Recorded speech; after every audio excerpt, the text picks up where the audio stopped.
Yeah, our first event had 54,000 concurrent viewers in the summer of 2012.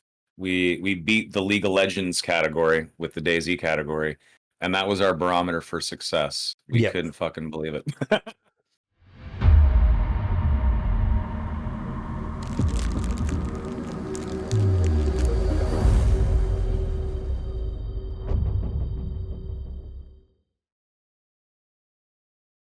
And welcome to episode 42 of the DayZ podcast, folks. You're joined by Brim and Boydie as per usual, and with us today is the one, the only Jordan Taylor, otherwise known as Soma. How you doing, mate? Quite well. Thank you guys for having me. I appreciate it. Mate, been a big fan of yours for a long, long time. The Survivor games that you and Brian, and you can fill us in if there were other people involved. I know there was some people involved in helping you guys test it and all the rest of it back in the early days and that. But Survivor games was one of the top three things of DayZ for me. Yeah, I love that headset, man. I love that. That's just And the old school Twitch one here too. yeah. It was one of the most amazing things. It really showcased just what DayZ was, or you could accurately probably say the Arma 2 mod was capable of back in the day, but it was amazing. Absolutely amazing, mate. It was one of my, oh my God, what is this fucking game that you can do shit like this in it?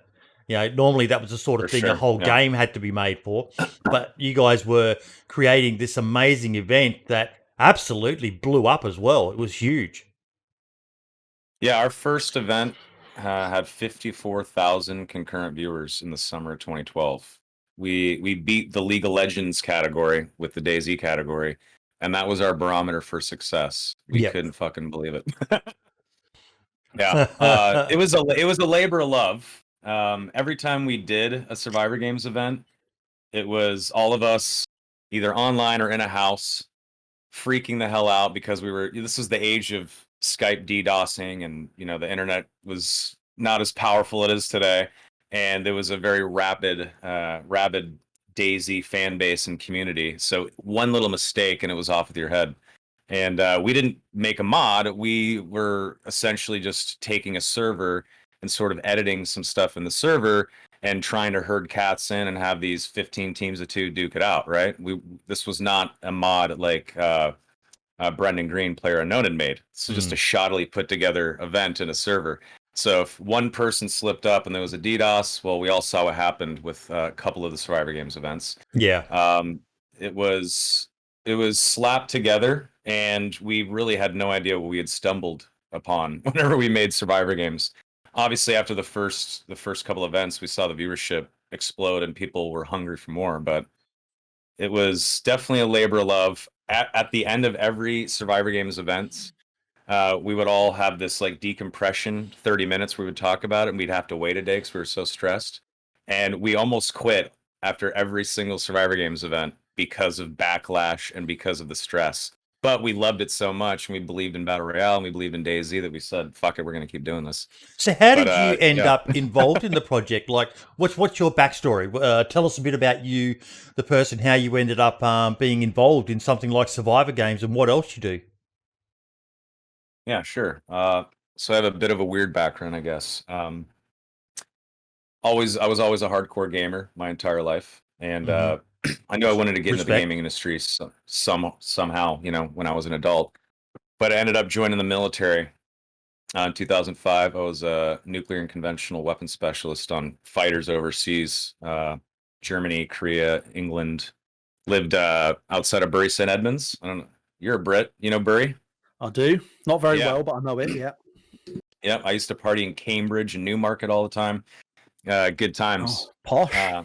Yeah, very posh. That's where the shitty base in the middle of the country was. So those are my options. That's pretty much all we've got. Shitty bases in really nice areas. Yeah, I loved England though. It was fun. But yeah, I was in for 6 years, and I discovered esports, like true esports, for the first time when I was stationed in Korea. It was 2008, 2007.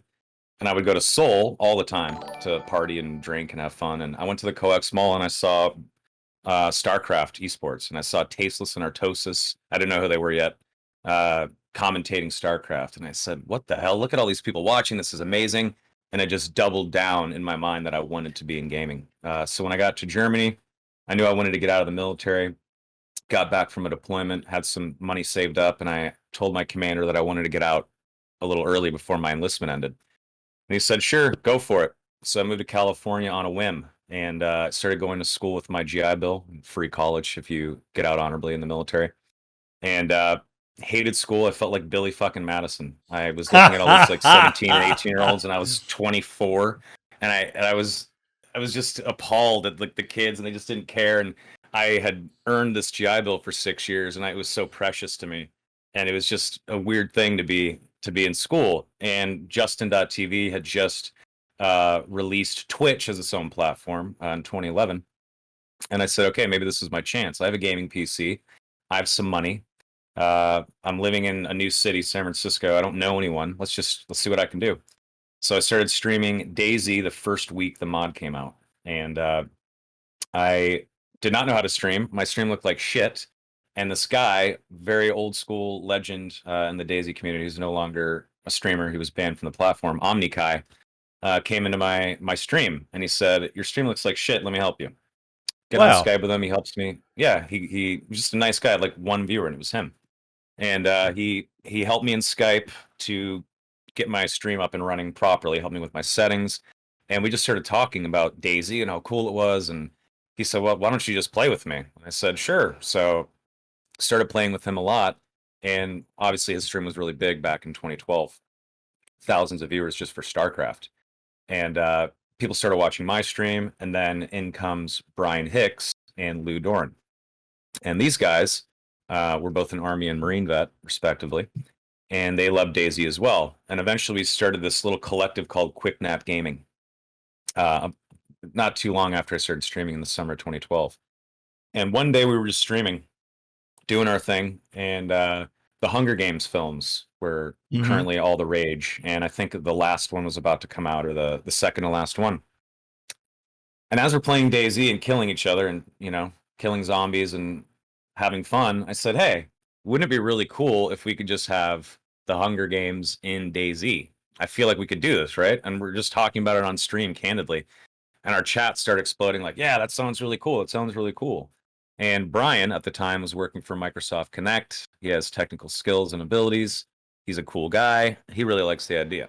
So offline, we decide to have a chat about this. And Brian says, technically speaking, that idea could work. And at the time, I did I not was know just it. picturing Brian actually with his voice saying that as well. Yeah, he'd call me, Tayer. That could actually work. He'd always call me Yeah. Tayer because military. But I didn't know it. But there was this Minecraft collective. I think Mionite's the name. They had created this thing called Hunger Games in Minecraft. Literally, this like the month before. And so I checked that out, and I said, okay, this can be replicated. So technically speaking, Hunger Games Minecraft did it first. But to the level of where Battle Royale went, Survivor Games, I would say, was first. And Brian said, yeah, we can technically do this.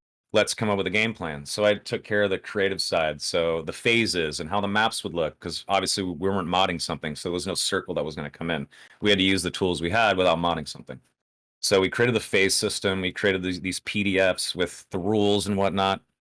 Started inviting streamers in, and Omnikai, because he was such a popular streamer, he was able to convince people to come check this thing out.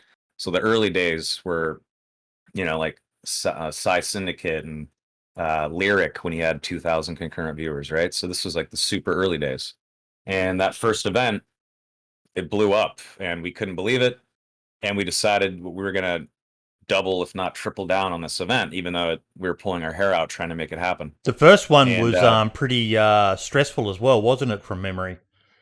the first one was actually called Hunger Games. The Survivor Games, it was, I guess, our first iteration. We decided to call it Survivor Games because we didn't want to get sued.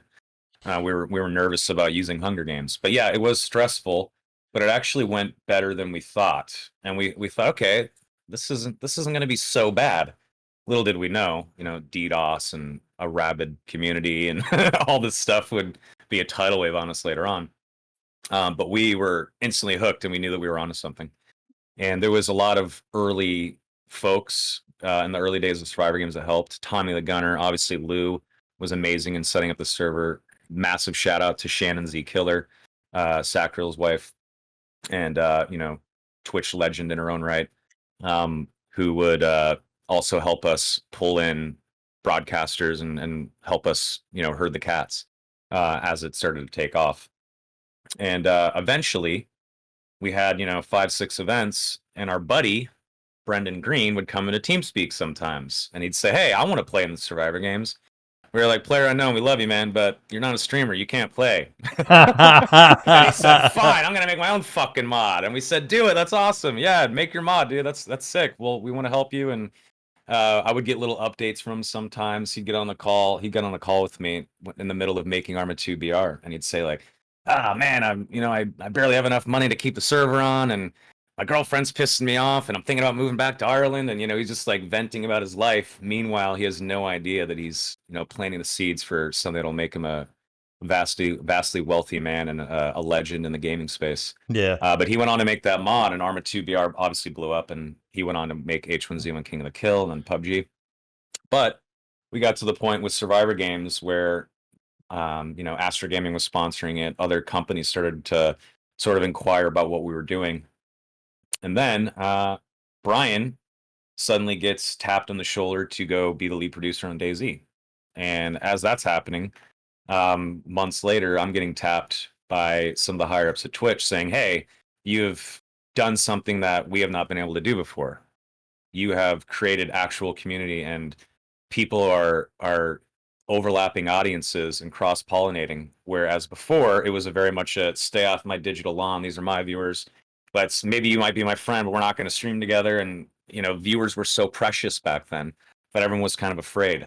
And they said, "Hey, people are playing together now. There's like squads in DayZ. The Survivor Games are bringing StarCraft people in and speed runners and you name it. Just there's all sorts of folks getting involved with this." They said, "Do you want to join us as a community manager?" And the entire time, thinking to myself, well, the whole goal when I was in the Air Force, hating my life, I wanted to get into the gaming industry. And yeah, I'm streaming, but maybe this is my chance. So I decided to take the job, and I became Twitch's community manager in 2014 and left full-time streaming behind. And the Survivor Games was still a thing. So while I was working at Twitch in the very early days, we were still pushing Survivor Games. And then finally, Bohemia said, "Hey, we just want to acquire Survivor Games. We just want to buy it outright and see if we can make something with it." So Brian and Lou and I handed the rights over and sold it to Bohemia.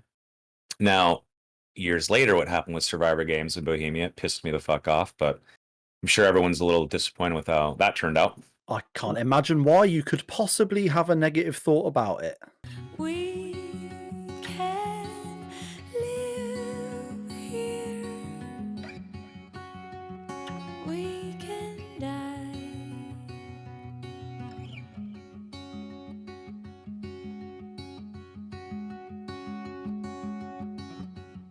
There's nothing to fear if you try. If you